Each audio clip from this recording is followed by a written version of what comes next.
আজ আবার একটি মিনি ব্লগ নিয়ে তোমাদের কাছে চলে এলাম বন্ধুরা। তোমরা ভাবতেই পারছো না যে এটা কবে করার ভিডিও। সত্যি অনেক পুরনো ভিডিও। বৈশাখ মাস কেটে গেল, তারপরে আমি পয়লা বৈশাখের ভিডিও দিচ্ছি। তোমরা ভাবতেই পারবে না, চিন্তাই করতে পারবে না, কারণ আমি ভুলেই গেছিলাম যে এই ভিডিওটা আমি করেছিলাম, রয়ে গেছিলো।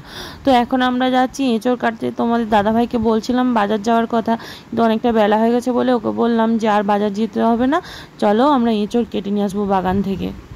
তোমাদের সাথে কথা বলতে বলতে চলে এলাম বাগানে। বন্ধুরা দেখো কত বড় বড় আমগুলো আমাদের পুকুরের জলে সব পড়ে গেছে, ঝড় হয়েছিল, জলেরগুলো আর গুড়ানো যায়নি, সব মনে হয় পচে গেছে। আমাদের গাছে কাছে উঠে ধরেছে, তো কাঁঠাল সেইগুলো তোমাদের সঙ্গে শেয়ার করছিলাম। আজকে দেখো কাটবো, এই দেখো, তো এই দেখো এটা কাটবো না, ওইখানে গাছ থেকে আসবে, এটাই কেটে নেবো। হ্যাঁ সামনে না, এটা অনেক বড় হয়নি, পাকেনি।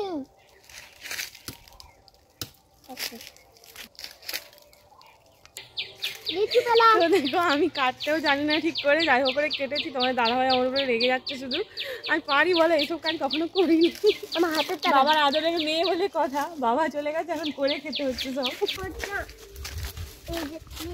এত রাগ তোমাদের দাদা ভাইয়ের যে ভিডিও করে দেবে না বলছিল। তারপরে এই যে আমি লাউ শাক না, এটা কুমড়ো শাক কাটছি বলে চলে এসেছে আমার কাছে আবার ভিডিও করতে, আমাকে বকাতে।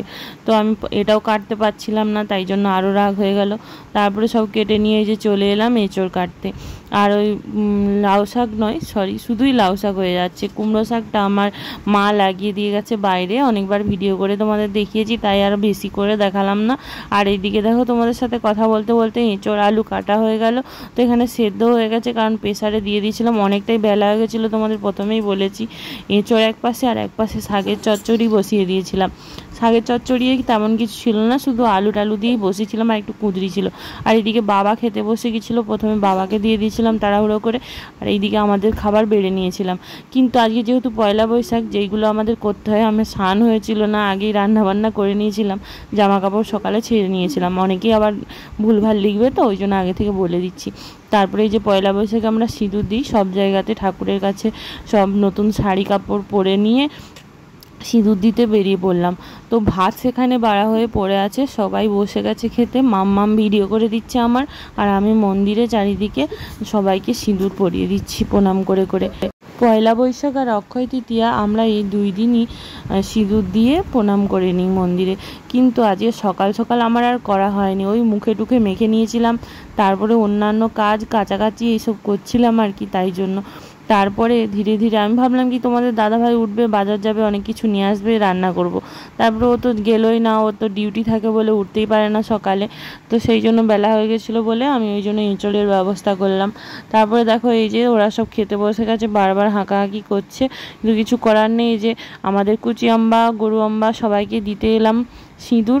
তারপরে ওকে সিঁদুর দিতে পারছিলাম না বলে একটু খড় দিলাম, খড়টা খেতে খেতে সিঁদুরটা আমি দিয়েই ফেললাম, দেখতে পাচ্ছ। তো সরে সরে পালিয়ে যাচ্ছে রাগে, ওকে ফ্যান দিতে হবে। আমি সে বালতি করে ফ্যান নিয়ে এসে দিই না, ওইটি ওর ভালো লাগে, খড় টড় দিলে রাগ হয়ে যায়। আবার চলে এসেছি জেঠিমার কাছে, তো জেঠিমাকে একটু সিঁদুর দিয়ে দেবো, দিয়ে চলে যাবো আমি ঘরে। তারপরে কী করছি তোমাদের সঙ্গে আবার শেয়ার করছি। তো জেঠিমাও সব কিছু জিজ্ঞাসা করলো যে কী ব্যাপার আর কি, কী করেছি রান্না বান্না এইসব। তো জেঠিমার সঙ্গে একটু কথা হয়ে যেতে এবার চলে যাচ্ছি। টাটা বন্ধুরা, সবাই ভালো থেকো, সুস্থ থেকো। আর এই দেখো প্রথমে আমি ঘি দিয়ে ভাতটা মেখে নিচ্ছিলাম, আর জেঠিমা এই যে মাছ ভাজা দিয়েছে আমাদের সবাই।